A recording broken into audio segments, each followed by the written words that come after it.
빌레몬서의 내용은 아주 간단합니다. 정확한 이유가 나오지는 않아요. 정확한 성경의 이유는 나오지 않지만 이 빌레몬의 종이었던 오네시모는 이 주인인 빌레몬에게 어떠한 손해를 끼쳤던 것으로 보여집니다. 이제 학자들에 의하면 이렇게 해석을 하죠. 이것이 사실은 아닐 수 있어요. 그럴 것이다라고 이제 그 당시에 여러 가지 상황이 보면 이제 이렇다라고 보는 건데, 아마도 이 주인인 이 빌레몬의 돈을 훔쳐 달아났을 것이다. 이 오네시모가 그렇게 추측을 합니다. 이렇게 주인에게 별 도움이 안 되고 해를 끼쳤던 종이 이 오네시모가 어떻게 되었는지는 모르겠지만, 어떤 경우인지 모르겠지만, 어쨌든 이렇게 감옥에 있던 바울을 통해 복음을 듣게 됩니다. 그리고 변화되었습니다. 그러니까 새 사람이 되었죠, 오네시모가요. 그래서 바울의 동역자가 된 거예요. 그래서 바울은 이 오네시모의 주인인 빌레몬에게 이 오네시모를 용서하고 동역자로 받아줄 것을 부탁하기 위해 이 편지를 쓰게 됩니다.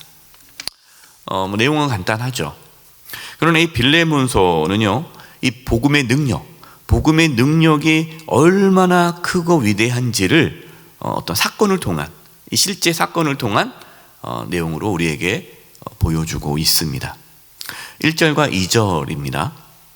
그리스도 예수를 위하여 갇힌 자 된 바울과, 예수님을 위하여 갇힌 자 된 바울과 및 형제 디모데는 우리의 사랑을 받는 자요 동역자인 빌레몬과, 그러니까 동역자인 빌레몬에게, 그리고 또 자매 아비아와 우리와 함께 병사된 압기포와 내 집에 있는 교회에 편지하노니. 바울은 지금 자신이 예수님을 위하여 갇혀있다라고 쓰고 있습니다. 비록 바울은 지금 갇혀있지만 또 그러나 여전히 복음을 전하는 사명은 멈추고 있지 않습니다. 그래서 바울은 교회 지도자죠. 이 빌레몬서가 언제 기록되어 있는지는 또 학자마다 다릅니다.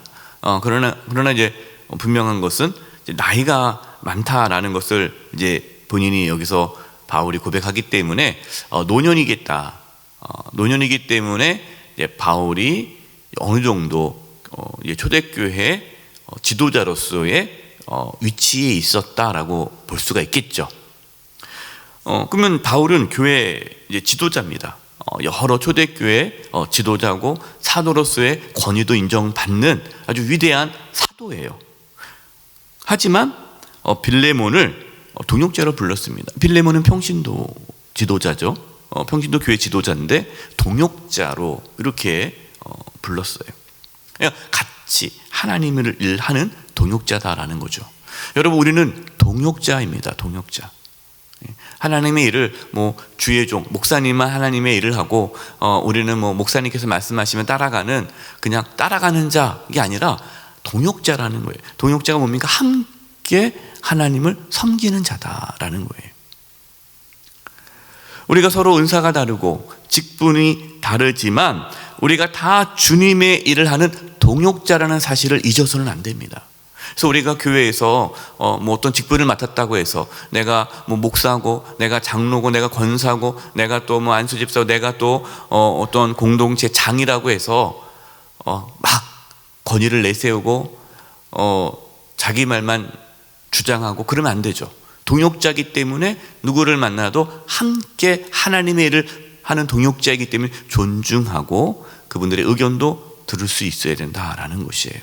그래서 우리는 늘 동역자라는 생각을 갖고 서로 존중하고 섬겨야 됩니다.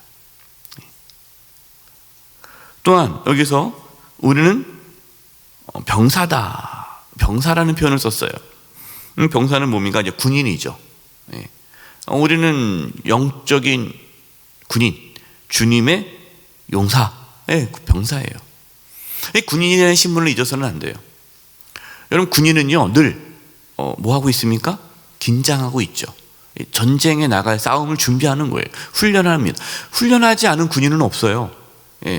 여러분, 군인 중에 훈련 안 하는 군인이 있으면 없습니다. 다 군인은 훈련해요.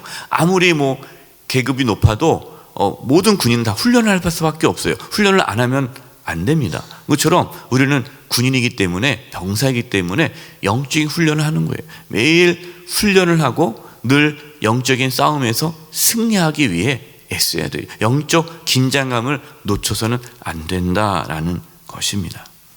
5절입니다. 주 예수와 및 모든 성도에 대한 내 사랑과 믿음이 있음을 들음이니. 바울은 빌레몬을 이제 격려를 하는데요.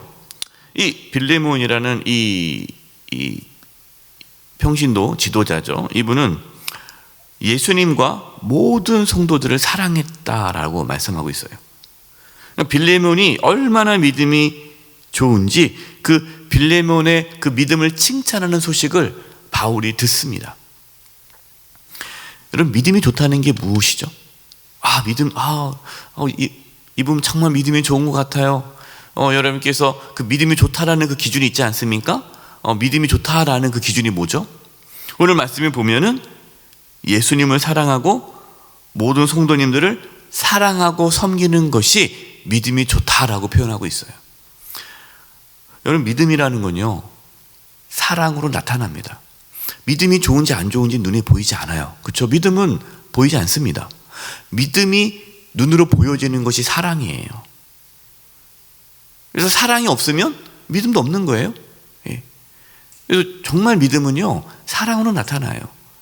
그래서 내가 주님을 사랑하고 성도들을 사랑해서 섬기고 희생하고 그것이 그분의 믿음인 거죠. 말로만 믿습니다. 막 믿음 좋은 것처럼 막 그냥 이렇게 하는데 그 삶에 사랑이 없으면, 섬김이 없으면, 희생이 없으면, 나눔이 없으면 믿음이 없는 거죠. 그래서 믿음이 좋은 교회는 어떤 교회예요?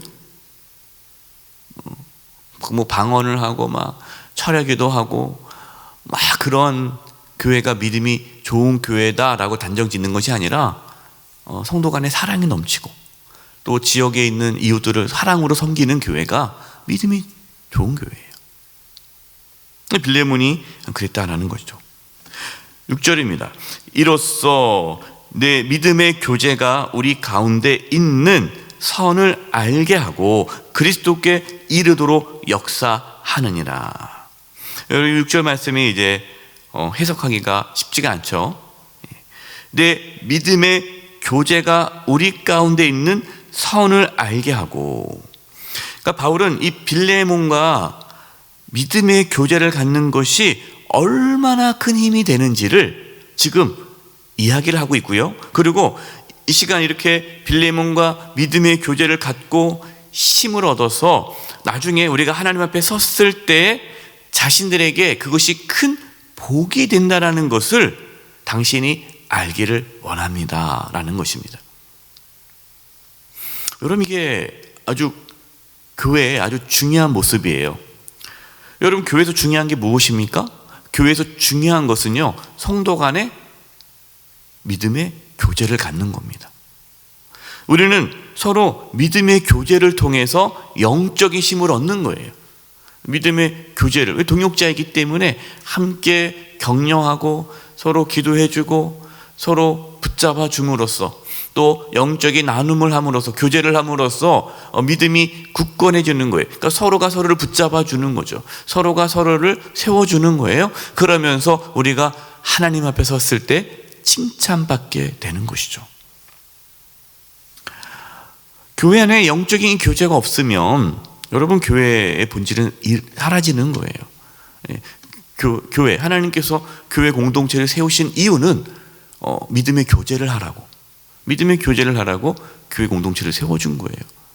여러분, 우리가 뭐 단순히 뭐 예배하기 위해서 우리가 교회에 온다. 왜 교회 왜 옵니까? 굳이 교회 올 필요 없죠. 집에서도 예배 드릴 수 있잖아요. 근데 교회 공동체라는 이 교회 공동체에 나와서 함께 예배 드리는 이유는 우리가 함께 예배함으로써 믿음의 교제를 하기 위해서다라는 거예요. 이게 중요한 겁니다. 교회 공동체의 중요한 것은 믿음의 교제를 하는 거예요. 근데 안타까운 것은 어떤 분들은 이제 새가족 중에 그런 분들이 있어요. 목사님, 저는 전에 있는 교회에서 너무 상처를 받아서 저는 그냥 교회만 왔다 갔다 할게요.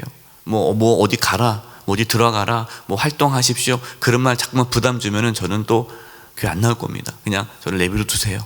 그렇게 말씀하신 분이 있어요. 그럼 내버려 둡니다. 예, 그럼 자꾸만 뭐 하라 그러면은 또 교회 안 나오세요. 그럼 믿음의 뿌리를 내릴 수가 없잖아요. 내버려 두는 거예요. 근데 이제 여기서 이제 교회 생활을 하면서 이제 신앙을 더 깊이 알게 되면은, 예수님을 더 깊이 만나게 되면은 이제 교제하게 되겠죠.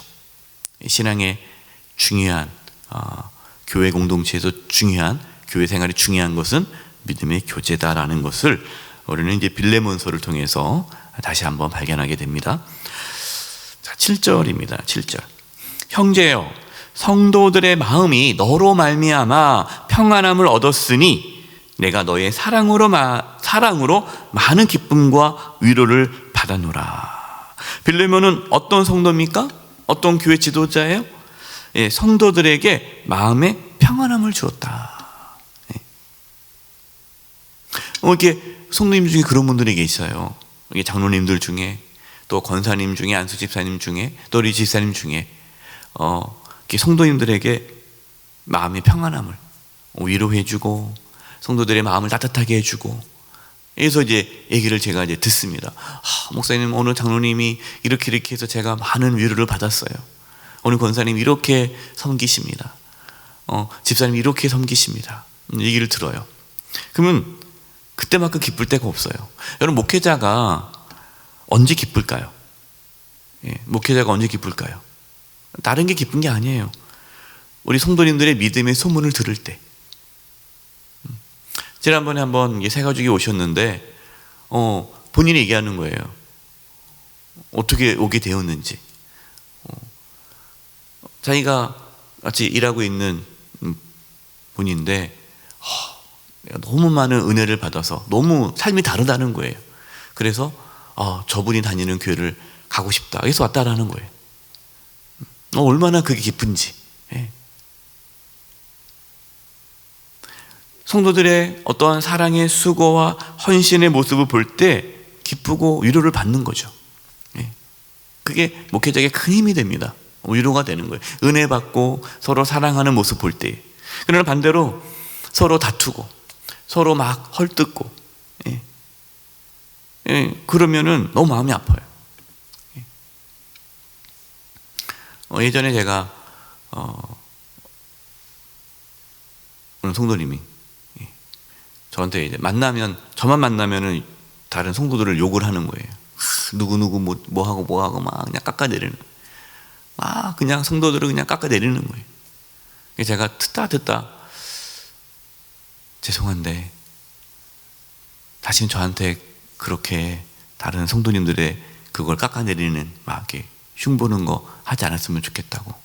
예. 그랬더니 또 마음에 상처를 받으시더라고요. 그게 참 제일 마음이 아픈 게 이렇게 막 서로 싸울 때, 성도들이 싸우고 다툴 때, 그때 참 목회자가 마음이 아파요. 여러분, 부모가 언제 마음이 아픕니까? 자녀들이 서로 싸울 때잖아요.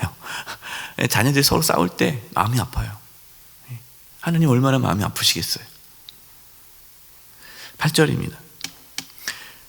이러므로 내가 그리스도 안에서 아주 담대하게 내게 마땅한 일로 명할 수도 있으나, 이제 바울은 교회 지도자이기 때문에 빌레몬에게 신앙적으로 강하게 권면할 수 있었습니다. 이렇게 하십시오. 이렇게 하는 게 하나님의 뜻입니다. 이렇게 하셔야 됩니다. 강하게 말할 수 있는 그런 영적인 권위가 있었습니다.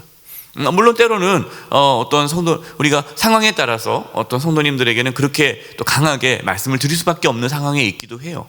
예. 어떤 죄를 계속 범했을 때 그것은 안 됩니다, 그것은 죄입니다라고 또 분명하게 해야 되겠죠. 그러나 이 바울은 이 빌레몬에게 어떤 좋은 뜻을 이루는 데 있어서 그렇게 영적인 권위를 갖고 명령하지 않고 부탁하고 간구하고 있습니다. 9절과 10절입니다. 도리어 사랑으로서 간구하노라. 나이가 많으나 바울은 지금 또 예수 그리스도를 위하여 갇힌 자 되어. 여기 나이가 많으나 바울이라고 하잖아요. 그러니까 바울이 지금 나이가 많다는 걸 알 수가 있어요. 10절 갇힌 중에서 낳은 아들 오네시모를 위하여 내게 간구하노라. 갇힌 자 중에 낳은 아들. 그러니까 뭐 오해하면 안 돼요. 오네시모를 아이를 낳나? 뭐 이게 아니라 영적인 아들을 말하는 거예요. 믿음의 아들. 그러니까 이 바울은 빌레몬의 종이 오네시모를 갇힌 자, 이 감옥에 있을 때 낳은 영적인 아들이라고 얘기를 하고 있는 거예요. 그래서 이 영적인 아들인 오네시모를 위해 빌레몬에게 부탁하고 있는 겁니다. 그 내용이 이제 11절입니다. 그가 전에는 내게 무익하였으나 이제는 나와 내게 유익함으로. 여러분 이 11절 말씀이 뭡니까? 예, 뭐예요? 이 11절 말씀이 복음의 능력이에요. 이것이 복음의 능력이에요. 예수님을 만난 후 오네시모는 무익한 자에서 유익한 자가 된 거예요. 복음은 여러분 어떠한 사람도 변화시킵니다. 여러분 예수님을 믿으면 삶이 변화됩니다. 예수님을 믿으면 변화가 이루어지는 거예요. 오네시모가 어떤 사람이었어요? 주인에게 악을 행하고 주변 사람들에게 고통을 줬던 사람이었어요. 그러나 이제는 누구에게나 유익한 자가 된 것이에요. 13절과 14절입니다. 그를 내게 머물러 있게 하여 내 복음을 위하여 갇힌 중에서 내 대신 나를 섬기게 하고자 하나. 다만 내 승낙이 없이는 내가 아무것도 하기를 원하지 아니하노니 이는 너의 선한 일이 억지같이 되지 아니하고 자의로 되게 하려 함이라. 그를 내게 머물러 있게 하여 내 복음을 위하여 나를 섬기게 하고자 하나. 내 승낙 없이는. 지금 바울은 아무리 선한 일을 할지라도 빌레몬이 자원하지 않으면 하지 않겠다라는 것입니다. 이런 분들이 있어요. 하나님의 뜻이다 라고 하면서 무리하게 헌신을 요구하는 분들이 있어요. 어떤 교회들은 막 그냥 그러지 않습니까? 이단들이 그러죠. 이단들은 이게 하나님의 뜻이다 하면서 막 그냥 무리하게 요구하는 거예요. 헌신을 요구하고 희생을 요구하고 안 하면은 벌을 받는다 막 이렇게 해서 억압적으로 하는 그러한 이단들이 많습니다. 또 적지 않은 교회들이 또 그렇게 해요. 그것은 잘못된 거죠. 여러분 각자의 신앙에 따라서 헌신할 수 있도록 기다려줘야 돼요. 서로 격려하고 서로 권면해줘야 됩니다. 우리는 서로에게 겸손해야 돼요. 여러분 우리의 말과 행동 속에 무례함이 있어서는 안 돼요. 무례함. 무례하잖아요. 또 분들은 이제 하면은 그러고도 그게 맡았으면 해야지 막 그냥 하고 막 이렇게 몰아붙이는 분들이 있어요. 이렇게 무례하게 그러면 안 돼요. 그분의 상황과 여건을 또 우리가 모르잖아요. 상황에 따라서 못할 수도 있잖아요.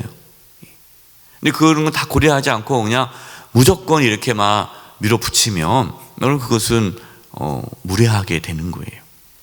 늘 겸손하게 하나님과 성도님들을 섬길 수 있기를 간절히 바랍니다. 기도드리겠습니다. 하나님 아버지, 저희들이 늘 겸손하게 주님의 일을 감당케 해주시고 또 우리가 동역자이고 주의 군사라는 것을 알고 영적인 교제를 통해 서로 힘을 얻고 주의 몸된 교회를 세워나가게 도와 주시옵소서. 우리에게 늘 겸손함을 허락하여 주시고 무례함으로 신앙생활을 하지 않도록 도와 주시옵소서. 오늘 하루의 삶을 주님께 의탁드리옵고 예수님의 이름으로 기도드립니다. 아멘.